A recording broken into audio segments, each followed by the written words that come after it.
successful entrepreneur. Especially a successful entrepreneur, because that will involve so many people and so many fields which I've already engaged, and I'm still on the road. And I believe with time I accomplish all that.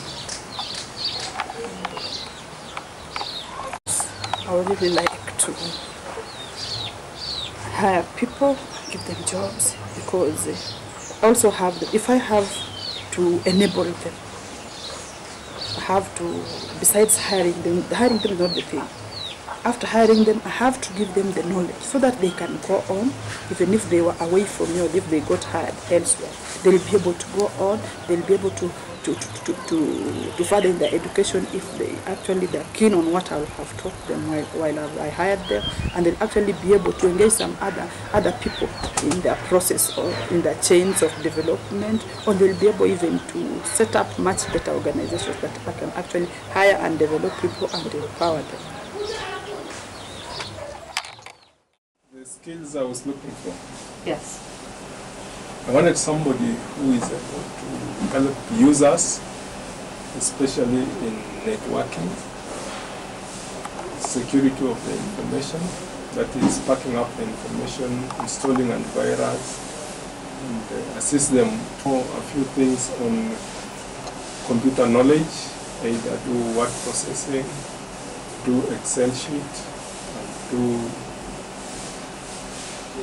access.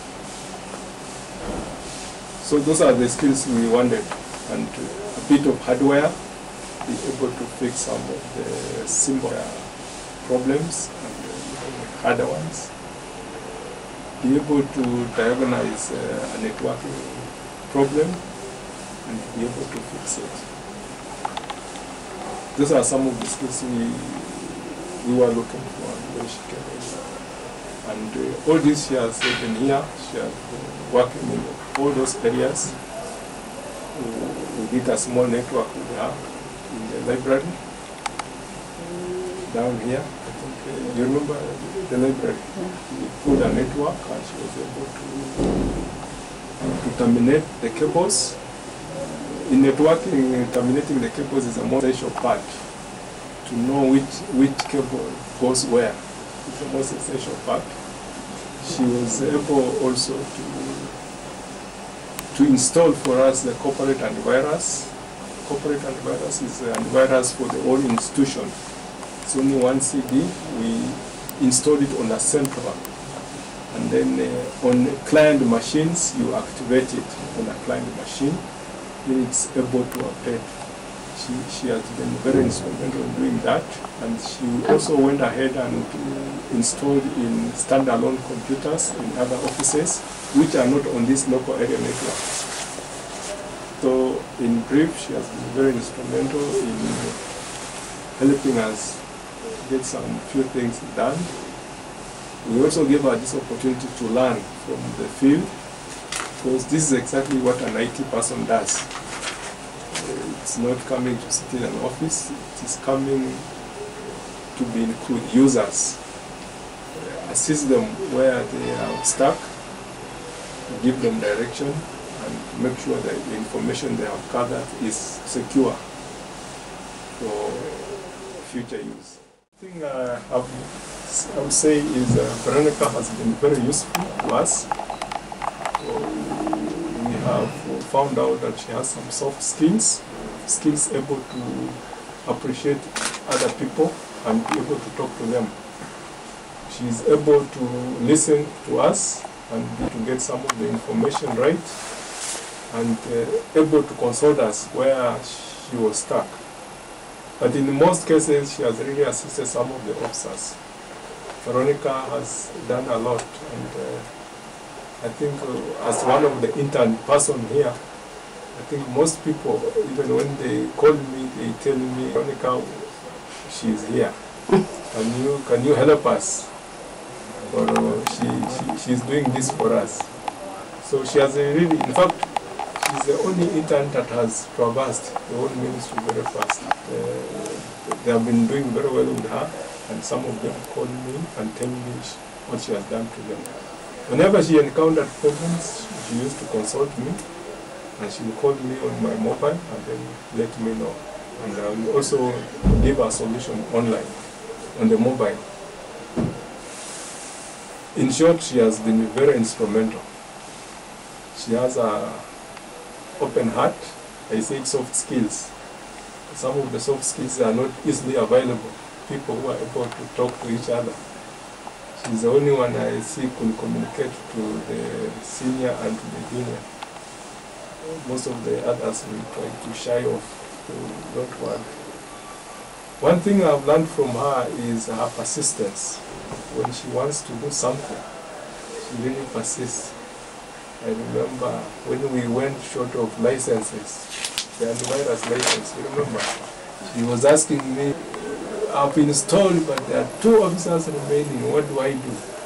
I had to call officers, tell officers, can you give her the antivirus CD for her to go and install?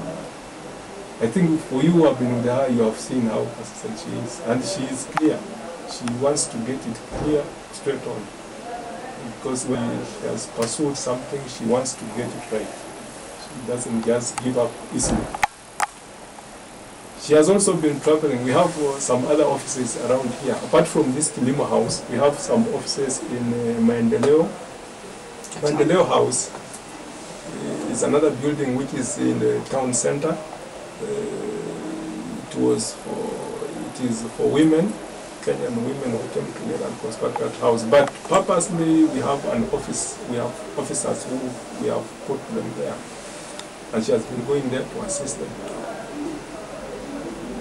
We have another building called Hill Plaza. Hill Plaza is building just outside, after this court. It's up there, and she has also been going there.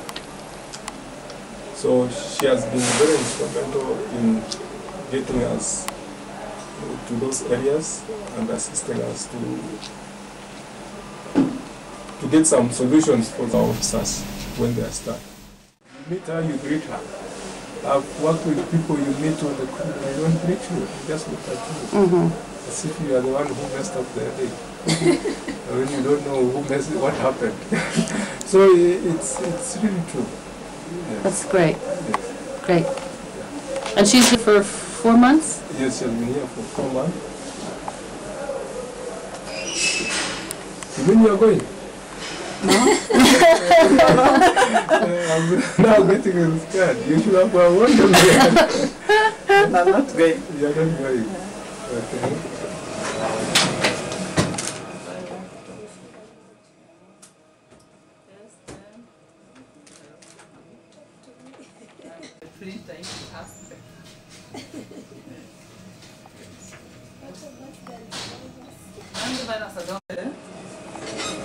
Tuko ofisi?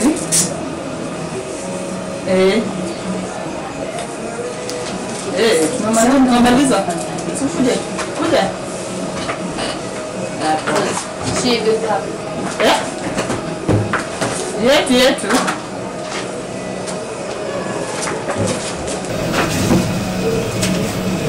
So we don't just get sit down. Sit down and saw something else and somebody is waiting for you. So normally I don't go sitting unless I have an assignment. This is my office. I spend my day. I pick my assignments on this phone. As I come in things, you pick it, you take off. You are being called as fast as possible. We're not doing this. Because don't keep somebody waiting and the work pending. I feel not so much. I'm not that hungry, but I think, all the time, round the clock. Yeah, I think we need to. So he's one of my immediate officers. He was on assignment. He's actually come. I think can introduce himself. Minor, assisting me. Well, she got this organization here in Nairobi, Jane works for. So they get a lot of credit for equipping her with a lot of the knowledge that she has.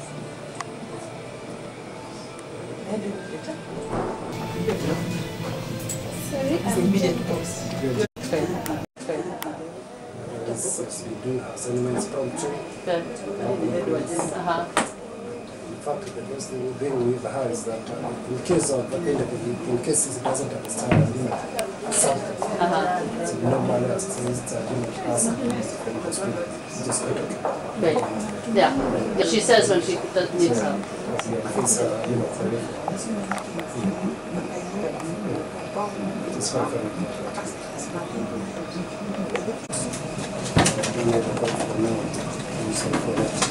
Understand the street?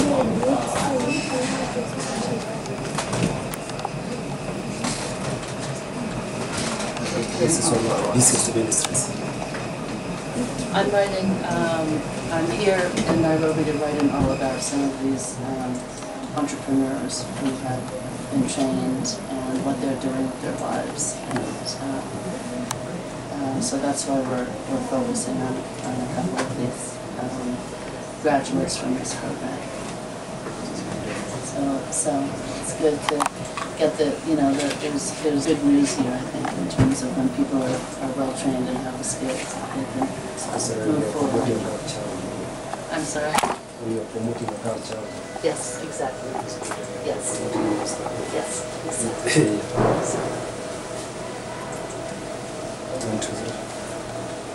Yes, is that in your... 916. It's 47. It's one of the busiest ministries here. Normally we receive so many Christians in a day.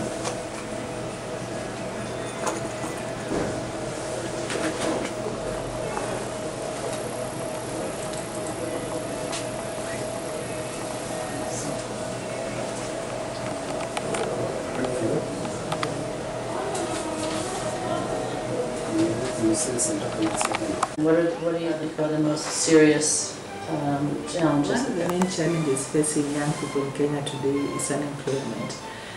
It is estimated that a total of around 500,000 young Kenyans join the labour market every year. And out of those that join the labour market, only 25% of them are able to secure jobs in the formal sector, with the remainder 75% unable to secure any form of employment. And so this has really been a challenge in as a country in trying to ensure that the other 75% of young Kenyans that have no opportunities for securing formal employment are still able to place in income generating activities or some form of employment that would help them secure some livelihoods. There are a range of problems even away from unemployment. We have problems to do with drug and substance abuse that are also targeting young people, and more of them because of the inability to secure active employment, and so they find themselves diverting into behavior that get to affect their way of life. We also have problems that are to do with HIV/AIDS. Quite a high number of young people are getting involved in behavior and that expose them to high risks of HIV/AIDS contraction. As an organization, we've been working on a number of programs targeting different sectors in this country, majority of which are aimed at empowering young people and enabling them to secure employment as a source of income generation.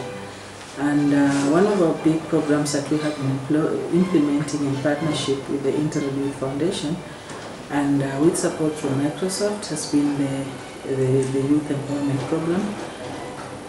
Our Youth Empowerment and Employment Program has mainly focused on young women, and the reason we focused on young women is that despite the overall picture that I've just shared on youth unemployment in this country, young women face even more challenges as compared to their male counterparts. That in fact, out of the 25% that gain formal employment, only 29% of them are young women. And so we find that young women are most disadvantaged in many areas. They're the ones with challenges of being unable to continue with schooling and learning as a result of having to take care of their families, as a result of other cultural practices such as female genital mutilation, circumcision, such as dropping out of school early, as a result of early pregnancies, early child marriages, and hence our intervention in partnership with the International Youth Foundation and Microsoft, and our overall strategy as an organization to focus on working with young people to improve the prospects of them being able to secure jobs and employment in both formal and informal sector. An employment component, we also work with young women to build their skills and capacities in the areas of leadership, in the areas of even school programs, education programs. Really overall, ours is to see, to uplift the status of young women, give them an opportunity to pursue better lives in the future. It is important for young people to gain ICT skills in this day and age, both in our country and even elsewhere in the world, because ICT is one of the fastest growing sectors in the world today. And looking at ICT, the technology itself offers enormous opportunities for growth and development of young people, both one as an enabler to growth and development, where young people can use this technology or apply this technology to improve or do better what they are already doing, while also looking at ICT as an industry in itself, providing employment opportunities in the formal sector for young people to be able to pursue.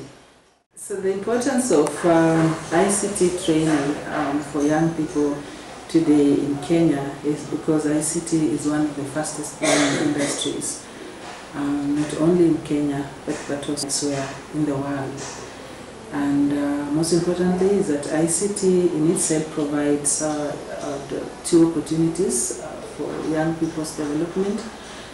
The first opportunity is that focuses on ICT as an industry, and therefore being able to provide formal employment to skilled young people who are seeking to pursue careers in science and technology, or seeking to pursue careers in ICT, while at the same time ICT can also take up its role as an enabler through which it enables young people to be able to improve on what it is that they will be doing. The young entrepreneur would be able to access information on markets, that a young entrepreneur would be able to access information that is relevant to what it is they are doing, so that they are able to improve and enhance their business activities as a result of using ICT. And when we talk about that, we're looking at basic things like even just being able to send email, communicate on email, develop program business plans that are done and typed over the net, develop invoices, for instance, create invoices, create purchase orders, branding material for their business. So in that role, then we look at ICT as an enabler to what it is that young people will be doing, while on the other side, it also provides an enormous opportunity for careers, for young people seeking to pursue careers in the ICT sector. Being an entrepreneur, the entrepreneurs or participants of our programs, they do face challenges, I know, in their role as entrepreneurs or just beginning to become entrepreneurs. And I think one of the main challenges that they face is that has to do with access to credit, to either start their businesses or be able to grow the business that they have already started.